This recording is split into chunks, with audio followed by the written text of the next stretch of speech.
Carmila, el relato de los hechos. De todo corazón, dijo el general haciendo un esfuerzo, y tras una breve pausa para ordenarse el tema, inició uno de los relatos más extraños que yo haya oído jamás. Mi querido niño estaba esperando con gran placer la visita que tuvo usted la bondad de disponer que ella hiciera a su encantadora hija. En este punto hizo una inclinación de cabeza galante, pero melancólica. Entretanto, teníamos una invitación para visitar a mi viejo amigo, el conde Carsfield, cuyos clos se encuentra a unas 6 leguas al otro lado de Karnstein. Era para asistir a una serie de fiestas que, como recordará, el conde ofrecía en honor a su ilustre visitante, el gran duque Carlos. Sí, y muy espléndidas fueron, según tengo entendido, dijo mi padre. Principescas, y luego su hospitalidad es absolutamente regia. Tiene la lámpara de Aladino. La noche en que empezó mi dolor estuvo dedicada a un magnífico baile de máscaras. Se hizo al aire libre. Había lámparas de colores colgadas de los árboles. Hubo un despliegue de fuegos artificiales como ni siquiera París ha presenciado jamás.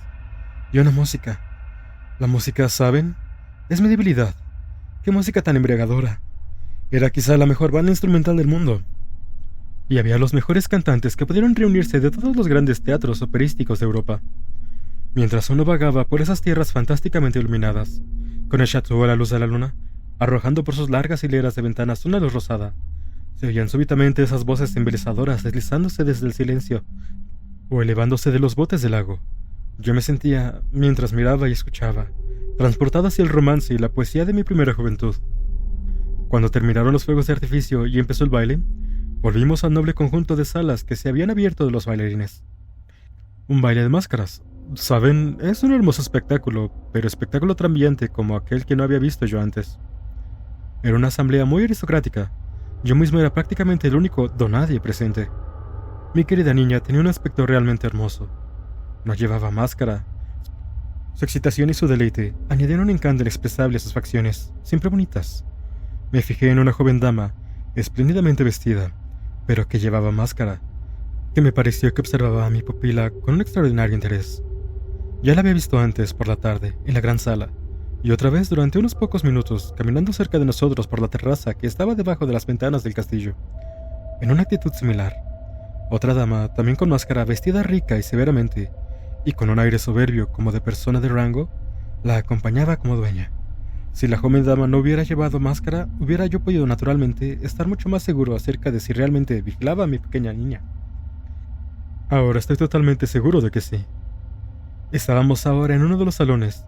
Mi pobre y querida niña había estado bailando y descansaba un rato en una de las sillas que estaban cerca de la puerta. Yo estaba a su lado. Las 2 damas que he mencionado se acercaron, y la más joven tomó asiento contigua a la de mi pupila. Mientras que su acompañante se quedaba a mi lado, durante un rato, estuvo hablando en voz baja a la joven que estaba bajo su responsabilidad. Valiéndose del privilegio de su máscara, se volvió hacia mí, y en tono de vieja amistad y llamándome por mi nombre, inició una conversación conmigo, conversación que estimuló mucho mi curiosidad. Aludió a muchos escenarios en que se había topado conmigo, en la corte, en casas distinguidas. Se refirió a pequeños incidentes en los que hacía tiempo que yo no pensaba, pero que, según descubrí, habían permanecido dormidos en mi memoria, ya que a sus palabras cobraban vida inmediatamente. Cada momento sentía yo mayor curiosidad por averiguar quién era. Paró mis intentos de descubrirlo de un modo muy hábil y gracioso. El conocimiento que demostraba tener y de distintos episodios de mi vida me parecía casi inexplicable, y parecía obtener un placer nada ilógico frustrando mi curiosidad y viéndome tropezar, en mi impaciente perplejidad en estas y aquellas conjeturas. Entretanto, la joven dama, a la que su madre llamó con el curioso nombre de Millarca, cuando se dirigió a ella 1 o 2 veces, había entrado en conversación con mi pupila, con la misma facilidad y gracia. Se presentó a sí mismo diciendo que su madre era una vieja amiga de la mía. Hablaba de la agradable audacia que un baile de máscaras hace permisible. Hablaba como una amiga, admiraba el vestido de mi niña, e insinuaba muy afablemente su admiración por su belleza. La advirtió con críticas burlescas a la gente que llamaban en la sala de baile, y se reía con las bromas de mi pobre niña. Era muy aguda y tenía mucha vivacidad cuando quería, y al cabo de un rato se habían hecho muy buenas amigas. Y la joven extraña se quitó la máscara, mostrando un rostro notablemente hermoso que yo jamás había visto antes, ni tampoco mi querida niña.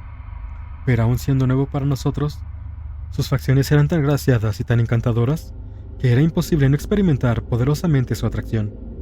Eso le ocurrió a mi pobre niña. Nunca he visto a nadie encapricharse tanto de una persona a primera vista. Como no fuera, a decir verdad, aquella misma forastera, que parecía haber enloquecido a mi niña. Entretanto, valiéndome de la licencia de un baile de máscaras, le hice no pocas preguntas a la dama mayor. Me ha desconcertado por completo, le dije riendo. ¿No le basta con eso? ¿No consentirá usted en ponerse en igualdad conmigo, teniendo la bondad de quitarse la máscara? Pude haber petición menos razonable, replicó. ¿Pediré a una de la dama que renuncie a una ventaja? Además, ¿cómo sabe que no me reconocerá? Los años cambian a la gente. Tal como usted ve, dije con una reverencia, y supongo una risita un tanto melancólica. Tal como nos dicen los filósofos, dijo ella. ¿Y cómo sabe que al ver mi rostro le ayudaría en algo? Estoy dispuesta a correr el riesgo, respondí. Es inútil que trate de pasar por una mujer vieja. Su figura la traiciona. Han pasado años, sin embargo, desde la última vez que lo vi. O mejor dicho, que usted me vio. Pensándolo bien. Mi Yarga aquí es mi hija. No puedo, pues, ser joven, ni siquiera en la opinión de la gente a la que ha pasado el tiempo. Ha enseñado a ser indulgente y no me gustaría verme comparada con la persona que usted recuerda.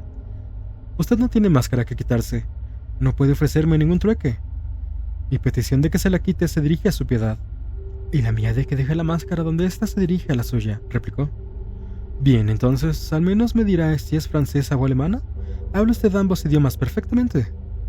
Creo que no voy a decírselo, general. Planea usted un ataque por sorpresa y está meditando por dónde dar el salto. Por lo menos no me negará, le dije. He puesto me honra autorizándome a conversar. ¿Debería saber cómo dirigirme a usted? ¿He de decir, Madame la Comtesse? Se rió y sin duda me hubiera replicado con otra evasiva. Si es que puedo considerar como sujeta esta posibilidad de modificación accidental las evoluciones de una conversación, cada una de cuyas circunstancias, según creo ahora, había sido estudiada por anticipado. En cuanto a esto, empezó, pero se vio interrumpida, casi en el momento de abrir los labios por un caballero de vestido negro, de aire particularmente elegante y distinguido. Con esta reserva, su rostro era el más mortalmente pálido que yo había visto nunca, salvo en los muertos. No iba disfrazado, sino vestido con el silencioso traje de un caballero, y dijo, sin una sonrisa, pero con una reverencia cortés e insultantemente profunda: ¿Me permitirá, Madame de la Comtesse, decirle unas pocas palabras que quizás sean de su interés? La dama se volvió hacia él apresuradamente, y se llevó un dedo a los labios en signo de silencio y luego me dijo: Guárdame el sitio, general, volveré en cuanto hayamos hablado unos momentos. Y con esta orden dada juguetonamente, se apartó un poco con el caballero de negro, y habló con él unos minutos, de un modo en apariencia muy vehemente. Luego se alejaron caminando lentamente entre la muchedumbre, y los perdí de vista durante unos minutos.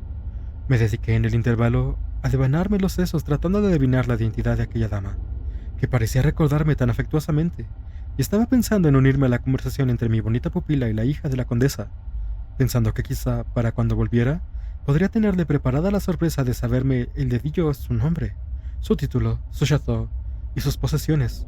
Pero en aquel momento volvió, acompañada por el pálido hombre de negro, el cual dijo: Volveré a informar a Madame la Comtesse cuando su carruaje esté en la puerta. Se retiró con reverencia.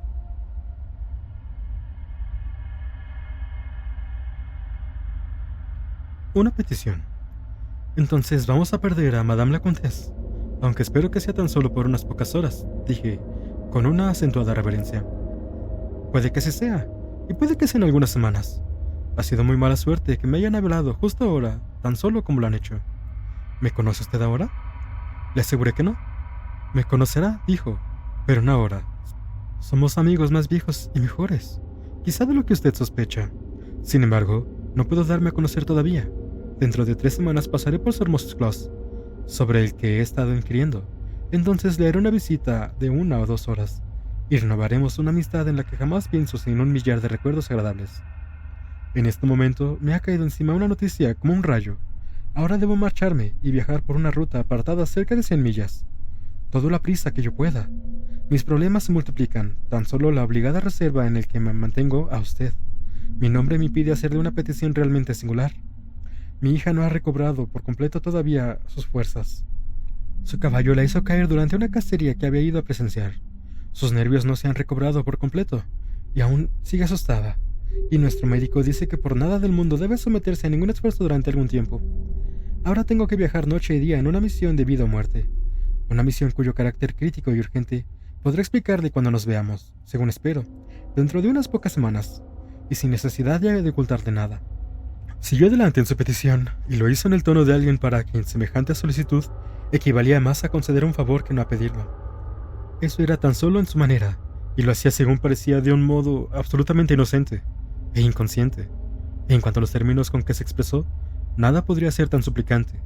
Se trataba sencillamente de que yo consintiera en tomar bajo mis cuidados a su hija durante su ausencia.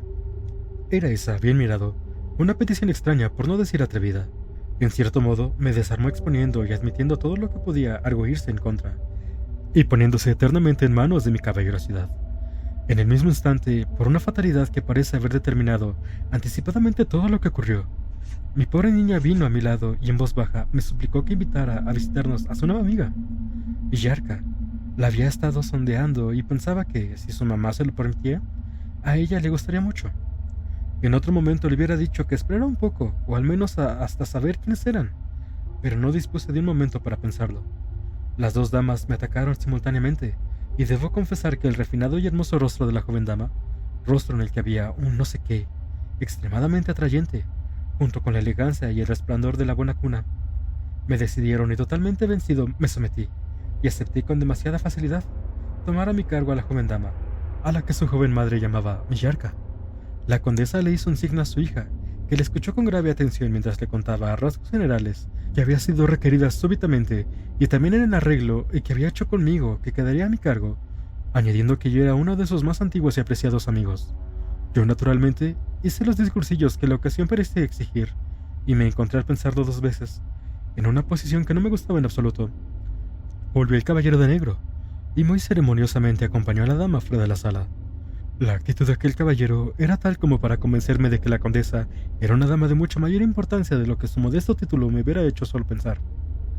La última indicación que me hizo fue que no realizara ningún intento de saber de ella más de lo que hubiera por supuesto hasta aquel momento, hasta su regreso. Nuestro distinguido anfitrión, del que era huésped, conocía sus razones. Pero aquí, dijo, ni yo ni mi hija podríamos permanecer a salvo durante más de un día. Me quité imprudentemente la máscara durante un momento. Hace cosa de una hora, y demasiado tarde, pensé que usted me veía, de modo que busqué una oportunidad para hablar de un rato. Si hubiera descubierto que sí me había visto, hubiera confiado a su alto sentido del honor el guardar mi secreto algunas semanas. Luego me convencí de que no me había visto, pero si ahora sospecha, o reflexionando, llega a sospechar quién soy, me entrego igualmente y eternamente a su honor. Mi hija observará el mismo secreto, y sé muy bien que usted se lo recordará de vez en cuando, no sea que sin pensarlo vaya a revelarlo. Habló en susurros a su hija en unos momentos, la besó apresuradamente 2 veces y se marchó, acompañada por el pálido caballero de negro, desapareciendo entre la multitud. En la habitación contigua, dijo Villarca, hay una ventana que da sobre la puerta principal. Me gustaría ver irse a mi mamá y despedirla con la mano. Lo aceptamos naturalmente y la acompañamos a la ventana. Miramos hacia afuera y vimos un hermoso carruaje anticuado, con muchos criados a caballo y lacayos. Vimos la delgada figura del pálido caballero de negro, que sostenía un grueso manto de terciopelo. Lo puso sobre los hombros de la dama y le echó la capucha sobre la cabeza. Ella le hizo un signo y se limitó a tocarle la mano. Él se inclinó repetidamente mientras la puerta se cerraba y el carruaje empezó a moverse. «Se ha ido», dijo Villarca con un suspiro. «Se ha ido», me repetí a mí mismo por primera vez en los momentos de apresuramiento que habían transcurrido de mi consentimiento, reflexionando sobre lo poco razonable de mi actuación. «No ha levantado la mirada», dijo la joven dama quejumbrosamente. «Quizá la condesa se haya quitado la máscara y no quiera mostrar su rostro y no podía saber que estaba usted en la ventana». Suspiró y me miró la cara. Era tan hermosa que me enternecí. Me irritó haberme arrepentido momentáneamente de mi hospitalidad y decidí resarcirla por la inconfesada rudeza de mi acogida. La joven dama, volviéndose a poner la máscara, se unió a mi pupila para convencerme de volver allí, donde pronto iba a reanudarse el concierto. Eso hicimos y nos paseamos arriba y abajo por la terraza que hay debajo de la ventana. Villarca entró en confianza con nosotros y nos divirtió con varias descripciones y relatos de la mayoría de la gente importante que veíamos sobre la terraza. Cada minuto me resultaba más agradable. Sus chácharas, sin tener mala intención, me resultaba extremadamente divertida. Después de haber permanecido tanto tiempo lejos del gran mundo, pensé en la animación que traería a nuestras veladas en casa, a menudo solitarias. Aquel baile no terminó hasta que el sol del amanecer hubo casi alzado el horizonte. El gran duque había querido bailar hasta entonces, de modo que las personas leales no pudieron marcharse ni pensar en la cama. Acabamos de cruzar un salón lleno de gente cuando mi pupila me preguntó qué se había hecho de mi Yarka. Yo creía que estaba a su lado y ella que iba a mi lado. El hecho era que la habíamos perdido. Todos mis esfuerzos para encontrarla fueron vanos. Temí que la confusión y una separación momentánea de nuestro lado hubiera confundido a otra gente con sus nuevos amigos y que quizá les hubiera seguido y perdido en los amplios terrenos abiertos de la fiesta. Entonces percibí con toda su fuerza una nueva locura en el haber aceptado la responsabilidad sobre una joven dama sin siquiera conocerla, o incluso su apellido, y como estaba encadenado por promesas impuestas sin conocer yo las razones para ello. No podía siquiera orientar mi búsqueda diciendo que era la joven dama extraviada, aquella hija de la condesa que había partido unas pocas horas antes. Llegó el amanecer. Era plena luz cuando abandoné mi búsqueda. No fue sino cerca de las 2 de la tarde del día siguiente cuando tuvimos alguna noticia de la desaparecida dama a mi cargo. Hacia esa hora, un sirviente llamó a la puerta de mi sobrina y le dijo que una joven dama que parecía encontrarse en un gran apuro le había pedido vehementemente que averiguara dónde podría encontrar al joven barón Spilsdorf y a su joven hija, cuyo cuidado le había sido dejado a su madre. Era indudablemente que, a pesar del pequeño descuido, habíamos recobrado a nuestra joven amiga. Y así fue. Quisiera Dios que lo hubiéramos perdido. Le contó a mi pobre niño una historia que explicaba el que no se hubiera unido a nosotros durante un rato. Era muy tarde, dijo cuando había entrado en el dormitorio de la ama de llaves, desesperada por encontrarnos, y allí había caído en un profundo sueño que, pese a su duración, apenas había bastado para reponer de las fuerzas tras las fatigas del baile. Aquel día, mi Yarka se vino a casa con nosotros. Yo me sentía muy feliz, a fin de cuentas, de haberle encontrado una compañera tan encantadora a mi querida niña.